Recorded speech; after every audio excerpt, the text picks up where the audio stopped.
Ako si Father RJ, kag kita karon nagapadayon para sa aton istorya sagrada. Ang aton leksyon para sa sininya adlaw amo ang tuhoy sa pagtawag sang Dios kay Abraham. Paglipas sang madamo nga mga tinuig sang paglapta sa mga tawo sa Babel, may isa ka tawo nga ginhingalanan kay Tera nga nagapuyo sa Ur, isa ka banwa sang Galilea. Siya may 3 ka anak nga lalaki, si Abram, si Haran, kag si Nahor. Sang mapatay si Tera, ang Dios nagsugo kay Abram nga magbiya sang iya duta nga natawhan kag magkadto sa duta nga iya panaad.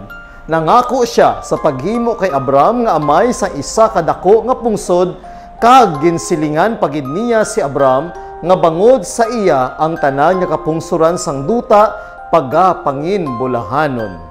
Sa pagsunod sa sugo sang Dios, gindala ni Abram ang iyang asawa, si Lot, kag ang tanan nga mga sulugoon kag kasapatan, kag nagpanglakaton padulong sa Kanaan.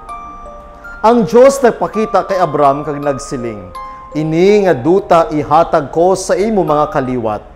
Didto naghimo man siya sang altar kag nagsimba sa Ginoo. Sa isa ka adlaw ang Ginoo nagpakita kay Abram sa balaan nga kahoy sang Mamre. Si Abraham nagapungko sa ganhaan sang iya tulda sang udtong adlaw, kag sang magtungkaaw siya, nakita niya ang 3 ka tawo nga nagatindog didto. Sa pagkakita niya sa ila, nagdalagan siya sa pagsugata sa ila. Nagluhod si Abram kag nagduko nga nagasiling, "Choy, anong mahimo ko sa inyo? Kung mahimo indi pagligari ang akon puluyan, kundi maghapit kamo. Pahuway-huway anay kamo diri sa idalom sining kahoy, kay pagadalhan ko kamo sang tubig kag kalanon, kag makapanghinaw kamo sang inyo mga tiil." Ginbaton sa mga dumuluong ang pang-agda ni Abram nga nagdali-dali sa paghanda sang pagkaon. Si Sarai, ang asawa ni Abram, nagluto sang tinapay, kag dayon nagpamangkot ining mga dumuluong kay Abram, "Diin ang imo asawa nga si Sarai." Nagsabat si Abram, "Yara sa sulod sang tolda."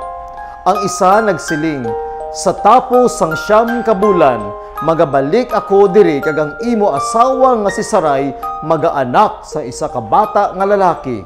Si Sarai nga ara sa sulod sang tolda nga nagapamati, nga bisan pa nga ara na sila sa ila katigulangon, nagkadlaw sang iya nabatian. Si Sarai nagsiling, "Karon nga tama na ako katigulang, magakalipay pabala ako sa pagtandog sang akon bana?" Apang ang dumuluong nagpamangkot, "May imposible bala sa Dios?" Si Abram ginpangimbulahan sang Dios. Ginatagan niya siya sing madamo nga manggad. Ang iya panong sang hayop madasigid nga magmuad. Gani ang Dios nagsiling kay Abram, "Tangla ka Abram sa langit kag isipa ang mga bituon. Kung maisipan mo, ang imo kaliwat mangin kasubong sa ila kadamo." Nagtuo si Abram sa maging pamulong sang Dios, kag naghulat sing mapainubuson sa isa ka anak.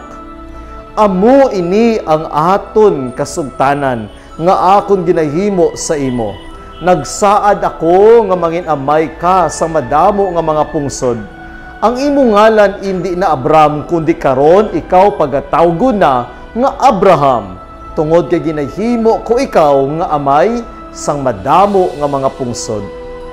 Ang Dios nagsiling naman kay Abram, "Hindi mo na pagtawgon ang imo asawa nga Sarai, kundi tawgon mo siya Sara, nga karon ang iya ngalan. Bendisyonan ko siya, kag hatagan ko ikaw sing anak nga lalaki paagi sa iya. Bendisyonan ko siya kag mangin iloy sa mga pungsod, kag ang iba niya nga mga kaliwat mangin hari." Gani ginbendisyonan sang Ginoo si Sara, suno sa ginsaad niya, kag si Sara nagbusong kag nagbata sang lalaki. Ang bata na tawo kag ginpat-od ini sang Dios, kag ining bata ginhingadlan ni Abraham Isaac. Pamalandong, dapat naton sundon ang pagtuo nga ginpahayag ni Abraham. Ang aton pagtuo dapat mangin malig-on katulad sang kay Abraham, agud mahamutan sang Dios.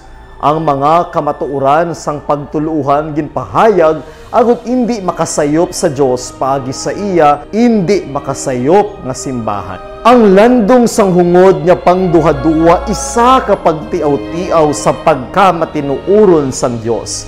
Isa ka pagrebok batok sa iya labing mataas nga gahom. Ang aton mga pulong kag buhat dapat magpakita nga nagatuo kita sing malig-on sa mga kamatuoran sang pagtuluhan. Ini ang aton istorya sagrada sa sini nga adlaw, ang pagtawag sang Dios kay Abraham.